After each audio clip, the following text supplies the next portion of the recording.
Magre-resign na daw sila. Ayaw na daw nila magtrabaho doon sa trabaho namin. Mahirap daw yung trabaho.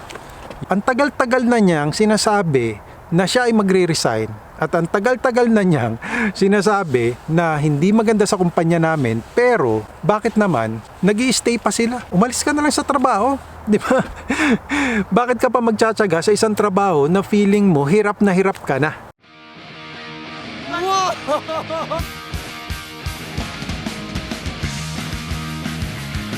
Welcome to...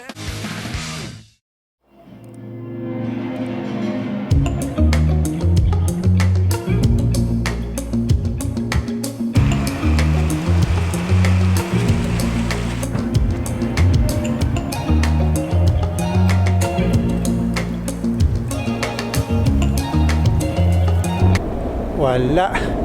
Ayaw talagang gumana nung aking Xeon Crane para sana mas smooth ang ating pag-uusap habang ako ay naandito sa Emily Park. It's 5:30 in the afternoon. Medyo lumalamig na at wala, naisipan ko lang dumaan dito. Uy. Hello. Naisipan ko lang dumaan dito para makapag-usap-usap tayo tungkol sa mga buhay-buhay natin. At kamusta na ba kayo dyan mga kababayan? Sana po ay lagi kayo nasa mabuting kalagayan at hindi pala maganda na mag-vlog ng ganito mas maganda pala may bonnet kasi para hindi nagugulo yung ating hairstyle. Syempre maganda palang dito mag-skateboard kasi eto pantay na pantay ang mga daan, tapos wala pang masyadong sasakyan. Kita nyo naman walang mga sasakyan. Mga nakapark yan yung mga sasakyan na nandyan. Bumabagal na yung ating ride baka nawawalan na ng battery. Nice machine. Yeah, it Both is. of them. It is actually. Yeah, it's just heavy though. Really? Yeah, a bit heavy. Right. See? Yeah, a little bit, yeah. Yeah, it's just a little bit heavy. But it looks good and But probably- yeah. And quick, right? it's fast too. Yeah, I know. So, I saw people are using it. And I was always surprised. Yeah, I know. I like this because it's much safer, other than the smaller ones. Mhm, yeah. So, yeah. Yeah. All right. Okay, take care. Yes, Have fun. Yeah, I will.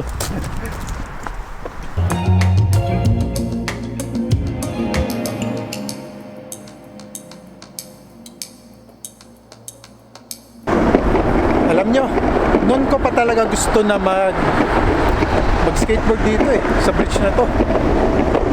At ngayon, eto na tayo.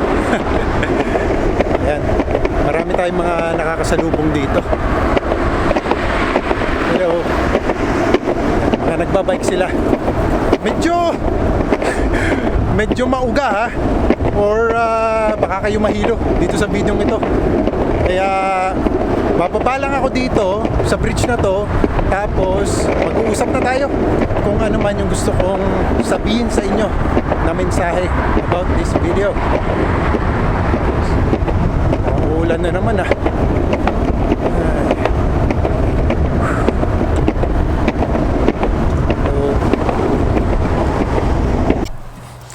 Dito na lang tayo pumesto. Hello, doon sa mga coffee lovers. Kape-kape tayo mga kababayan. Hindi na mainit yung kape ko So, eto.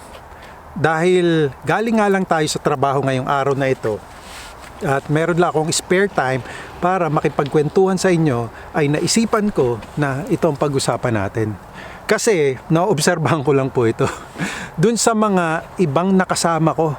At baka din po kayo kasi ay nararamdaman nyo yung ganitong klaseng pakiramdam dun sa inyong trabaho. Kasi may time naman talaga na tayo ay parang nababurnout. Yung sabi nila, burnout. Bakit tayo nababurnout? Dahil sa stress, dahil sa hirap ng trabaho, dahil sa mga problems na related do sa ating mga trabaho. At pag minsan nga, ito nga yung hindi maganda na kung halimbawa meron tayong personal na problems, yung personal na problems natin ay nadadala natin dun sa ating trabaho, which is dapat hindi po ganun ang nangyayari. Kasi kung ganun ang nangyayari na nadadala natin yung problema natin sa trabaho natin, syempre hindi tayo motivated na magtrabaho. Kumbaga yung ating pag-iisip ay occupied. Kasi meron tayong iniisip na problema natin sa bahay.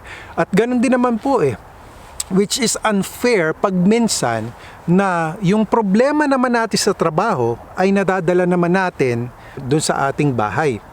At kaya yan pag minsan ang pinag-uumpisahan ng hindi pagkakaunawaan ng mag-asawa. Kasi nga yung problema sa trabaho nadadala sa bahay, naapektuhan yung kanyang relationship dun sa family niya.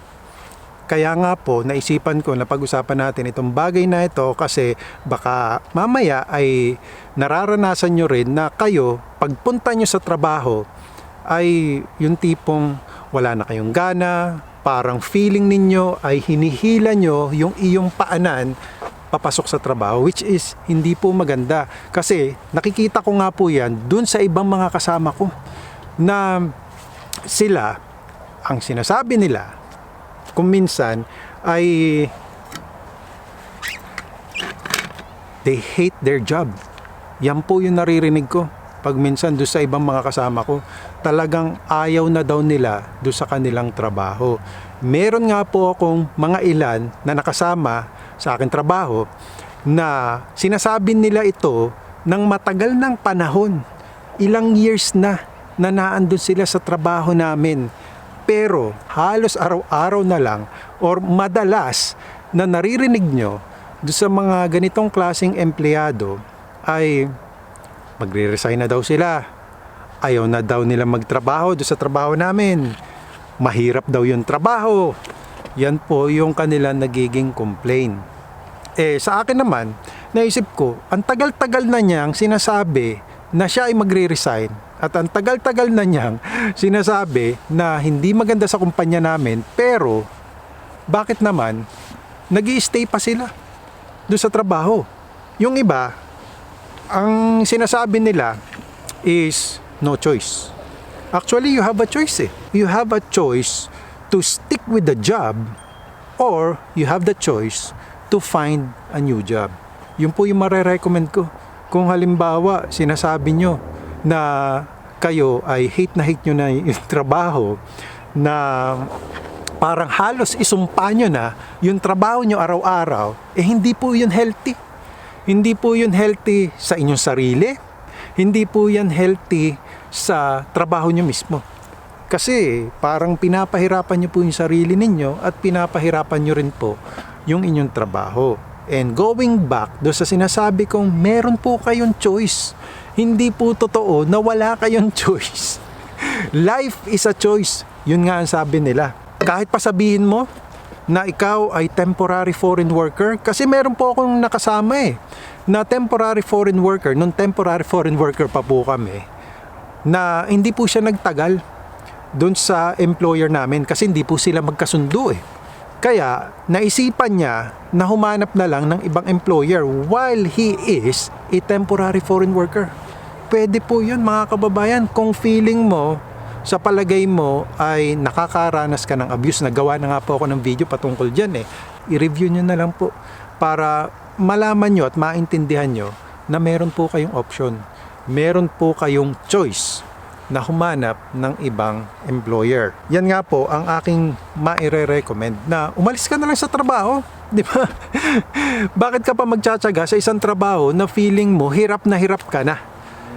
Ngayon, kung halimbawa naman ay you choose to stay with your job, papaano mo kaya mamomotivate yung sarili mo at masasabi sa sarili mo na okay ka pa naman? Kumbaga, mag-i-stick ka doon sa trabaho mo at you won't hate your job every day. Ano po ba yung magiging diskarte? Ano ba yung magiging motivation mo para magstay ka doon sa trabahong yon na kung minsan lang, kaya lang nasasabi mo that you hate your job is because na burn out ka nga or nakakaranas ka ng mga problems or stress doon sa iyong trabaho. Ano ba yung pwede mong gawin? Ano ba yung solusyon? Ang masasabi ko lang po is if you want to have a better position on your company is you have to try it or give it your best shot. Give it your best shot. Kung halimbawa sabi mo ayoko na ng ganitong klaseng trabaho, wala ka namang option, sabi mo sa sarili mo na humanap ng ibang trabaho. Kumbaga, nag-i-stick ka pa rin doon sa trabahong yon, and then do your best doon sa trabaho or doon sa posisyon na naka-assign ka ngayon. Kasi if you do your best, then you have the best chance na ikaw ay ma-promote. Kasi maganda rin po sa pakiramdam di ba? Na ginawa mo yung best mo kahit wala pong nakatingin sa iyo. That is called character. Character po ng isang tao yon, integridad ng isang tao na kahit pa sabihin mo na ano yun, may mga gumagalaw-galaw dun, di ko alam kung ano. Kahit pa sabihin mo na wala nakatingin sa iyo, but if you do your best with your current position, with your job, mas maganda po at mas magaan sa pakiramdam, di ba? Na ginawa mo naman yung best mo At para ma-motivate ka rin na pumasok sa trabaho mo, isipin mo na lang na kung halimbawa, tinanggal ka ngayon sa trabaho, papaano po? Ano po mangyayari sa inyo? Diba? If you get fired, di wala po kayong income. Ngayon, tanungin nyo sa sarili ninyo, gusto nyo po ba yung sinasahuran kayo? Di syempre, ang sagot naman dyan syempre po, gusto ko. Nga lang, gusto ko na mas malaking sahod. Kung gusto nyo po mas malaking sahod, tapos hindi binibigay doon sa kumpanya ninyo, ano po yung option natin? Wag po tayo mag-stick doon sa trabahong yun. Maghanap po tayo ng other opportunity. At ito po ang maipapayo ko, na habang kayo ay may trabaho ngayon, kahit ayaw mo na yung trabaho mo ngayon, wag muna po kayo magre-resign hanggat hindi po kayo nakakahanap ng kapalit na trabaho. Kasi baka mamaya mahirapan po kayo na humanap ng trabaho pagka nag-resign agad kayo. Kasi alam nyo po, yung mga padalos-dalos, mga biglaang desisyon baka pagsisihan natin. Di po ba? Kaya yun po, masasabi ko sa inyo, ano ba gagawin ko? Tatakpan ko ba? Iinumin ko ba? Inumin ko na lang. Ayun. And take it easy lang, mga kababayan. Minsan siguro kailangan nyo lang ng kausap doon sa trabaho ninyo. Di ba? Baka mamaya kasi ay wala po kayong napapaghingahan ng talagang may mga kumakaluskos dito Pakita ko lang sa inyo Yan kasi yan So hindi ko alam kung may mga tao dyan. Ayan po. Ang may papayo ko do sa mga talagang feeling nila ay hate na nila ang kanilang trabaho. At may mga squirrel, nakita ko, ayun, yung pala yung gumagalaw doon. At nasasawa na doon sa kanilang trabaho, di hanap po tayo ng iba, mga kababayan. Huwag po tayo magtsatsaga doon sa isang trabaho na sa pakiramdam mo ay nahihirapan ka lang na pumasok araw-araw na ginawa na lang katulad nung iba na mga nakasama ko na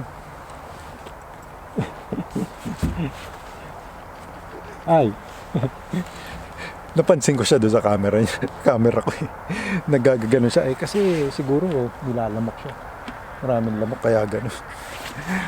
Ano pa ba ang gusto kong sabihin sa inyo para ma-motivate kayo na mag-stay kayo dyan sa trabaho ninyo or hindi kayo mag-stay sa trabaho ninyo? Ako po, sa awat tulong ng Diyos, yung mga companies na nag-stay ako, tumagal po ako doon sa mga companies na pinagtrabahuhan ko po.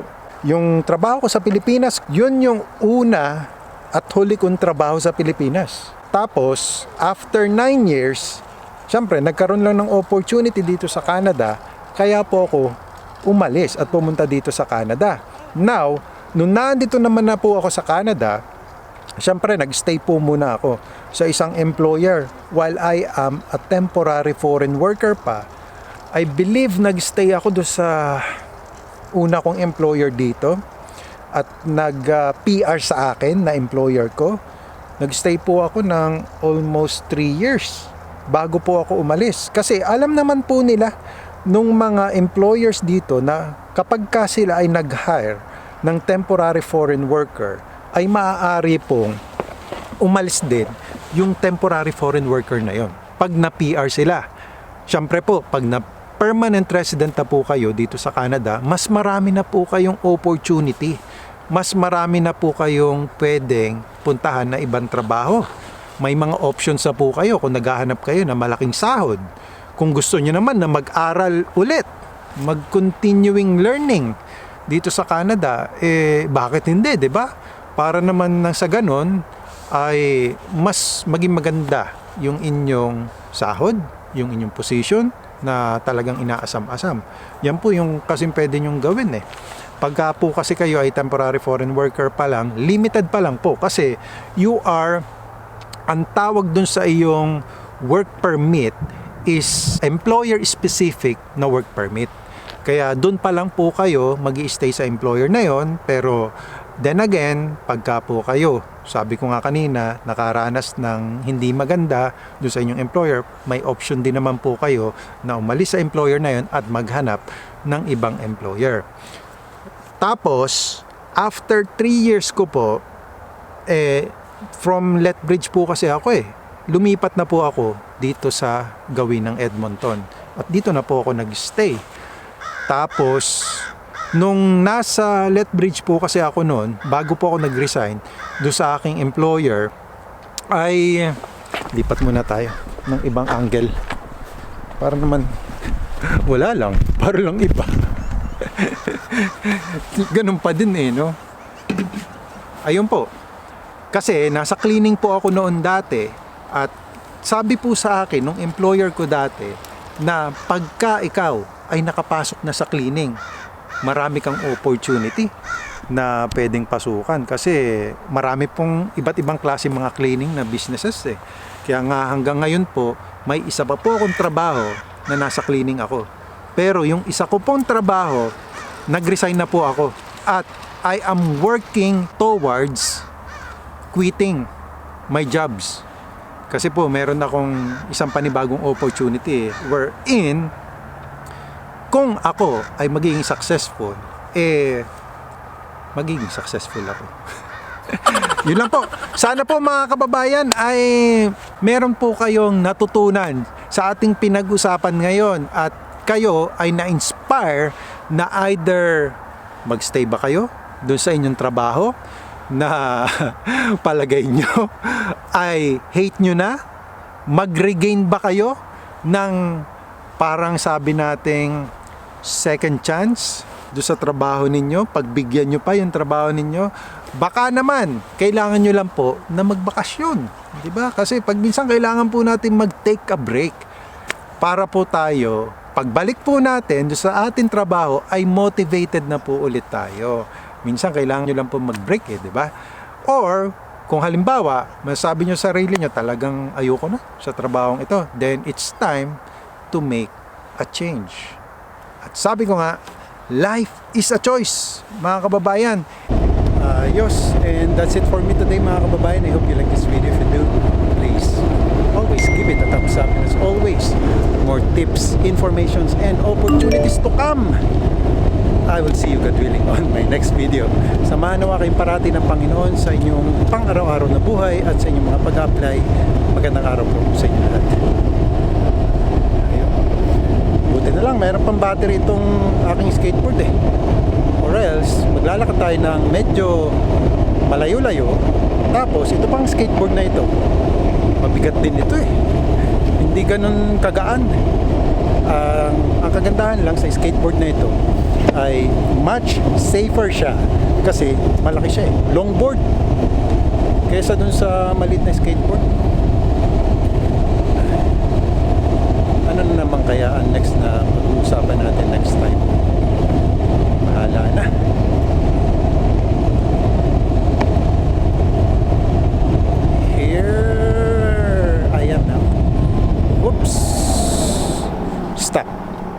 Ayos.